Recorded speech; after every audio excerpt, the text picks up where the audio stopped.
இன்றைய இன்றைய ஜீவ ஜீவ அப்பம் அப்பம் தேவனுடைய வார்த்தையானது ஜீவனும் வல்லமையும் உள்ளதாயும் இருபுறமும் கருக்குள்ள எந்த பட்டயத்திலும் கருக்கானதாயும் ஆத்மாவையும் ஆவியையும் கணுக்களையும் ஊனையும் பிரிக்கத்தக்கதாக உருவ குத்துகிறதாயும் இருதயத்தின் நினைவுகளையும் யோசனைகளையும் வகையறுக்கிறதாயும் இருக்கிறது.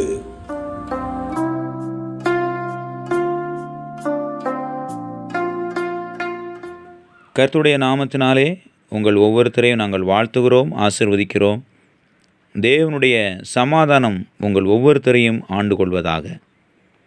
இந்த நாளிலும் வெளிப்படுத்தின விசேஷம் 19ஆம் அதிகாரம் 13வது வார்த்தையை நாம் யோசித்து தியானித்து உட்கொண்டு பலப்படுவோம். இரத்தத்தில் தோய்க்கப்பட்ட வஸ்திரத்தை தரித்திருந்தார். அவருடைய நாமம் தேவனுடைய வார்த்தை என்பதே. இயேசு கிறிஸ்துவுக்கு இன்னொரு பெயர் தேவனுடைய வார்த்தை என்கிறது இந்த வசனத்தின் மூலம் நாம் அறிந்து கொள்கிறோம். நம்முடைய வாழ்க்கையில் பல போராட்டங்கள், பிரச்சனைகள், கண்ணீரின் சூழ்நிலைகள், சோர்வுகள், ஏமாற்றங்கள், சத்துருடைய போராட்டங்கள், இப்படி அநேக விஷயங்களில் நம்ம இயேசு கிறிஸ்துனுடைய நாமத்தை பயன்படுத்துகிறோம். ஆனால் ஜெயம்தான் வந்தபாடில்லை. கொஞ்சம் ஜெயம், இன்னும் கொஞ்ச நாள் கழித்து சரியாக ஆயிடும் அப்படின்னு நமக்கு நாமே திருப்திப்பட்டு கொண்டு வாழ்ந்து காலத்தை ஓட்டி கொண்டு இருக்கிறோம். ஆனால் தேவனுடைய மகிமையான எதிர்பார்ப்பு அப்படி அல்ல. இயேசுவின் நாமத்தினாலே அங்கு பரிபூர்ண ஜெயம் கிடைக்க வேண்டும். ஆனால் அப்படி இல்லையே நம்முடைய வாழ்க்கையில். அப்போது இயேசு கிறிஸ்துவுக்கு இன்னொரு பெயர் தேவனுடைய வார்த்தை என்று பார்த்தோம். அந்த வார்த்தையின் அடிப்படையிலேயே நாம் அவருடைய பெயரை உச்சரிக்கிறோமா? அதாவது அவர் நமக்கு வார்த்தை சொல்லியிருக்கிறார். நான் உன்னோடு கூட இருக்கிறேன், உனக்கு விரோதமாய் உருவாக்கப்படுகிற ஆயுதங்கள் வாய்க்காதே போம், நான் உன்னை விட்டு விலகுவதும் இல்லை, உன்னை கைவிடுவதும் இல்லை.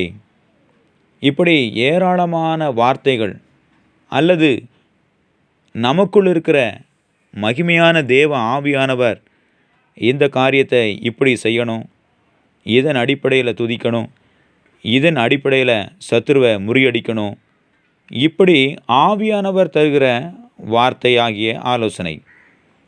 இது இரண்டையுமே நாம் கவனத்தில் கொள்ளாமல் வெறுமனே இயேசுவின் நாமத்தினாலே எனக்கு அப்படி நடக்கட்டும், இப்படி கிடைக்கட்டும், இப்படி விடுதலை உண்டாகட்டும் அப்படின்னு நம்ம சொல்கிறதுனால தான் ஜெயத்தை நாம் பெற்றுக்கொள்ள முடியலை. தேவனுடைய வார்த்தைக்கு வல்லமை இருக்குது. இன்னும் சொல்லப்போனால் நாம் எல்லாருமே ஒவ்வொருத்தரும் ஒரு வார்த்தையினால் இயக்கப்பட்டு கொண்டு இருக்கிறோம். ஒரு சம்பவம்னாலும் சரி, ஒரு சூழ்நிலையை மேற்கொள்ளுகிற காரியமாக இருந்தாலும் சரி, எல்லாவற்றிற்கும் A to Z எல்லாவற்றிற்கும் வார்த்தையினாலேயே நாம் இயக்கப்பட்டு கொண்டு இருக்கிறோம். ஆனால் நாம் சொல்லக்கூடிய வார்த்தை அங்கு ஜெயத்தை கொண்டு வரவில்லை என யோசிக்கும்போது அது தேவன் நமக்கு வெளிப்படுத்தின வார்த்தையாக இருந்தால் மட்டுமே நாம் இயேசுவின் நாமத்தை சொல்லி அங்கு மகிமையான ஜெயத்தை பெற்றுக்கொள்ள முடியும்.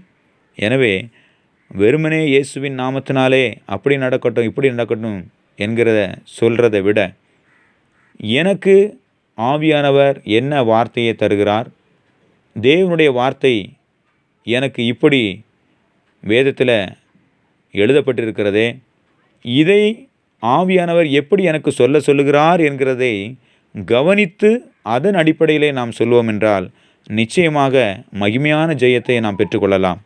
ஏனென்றால் இயேசு என்கிற அந்த மகிமையான பெயருக்கு இன்னொரு பெயராக நாம் இங்கு பார்க்கிறோம், தேவனுடைய வார்த்தை. தேவனுடைய வார்த்தையை, ஆலோசனையை, அது நம்முடைய வேத புத்தகத்திலிருந்து ஆவியானவர் நம்மை நடத்தலாம், அல்லது ஆவியானவர் தருகிற மகிமையான அந்த சூழ்நிலைக்கு ஏற்ற விதமான மகிமையான வார்த்தைகளாக இருக்கலாம். எது எப்படி இருந்தாலும் ஆவியானவர் என்ன சொல்லுகிறாரோ அந்த வார்த்தையை இயேசுவின் நாமத்தினாலே நாம் துதியாகவோ ஜெபமாகவோ அல்லது கடிந்து கொள்ளுதலாகவோ நாம் வெளிப்படுத்தினோமானால் மகிமையான ஜெயத்தை நாம் பெற்றுக்கொள்ளலாம். ஆண்டவர் தாமே எனக்கும் உங்களுக்கும் தேவ வார்த்தையின்படி இயேசுவின் நாமத்தை நாம் பயன்படுத்தி மகிமையான ஜெயத்தை அனுபவிப்போம். தேவனுடைய நாமத்தை மகிமைப்படுத்துவோம். God bless you.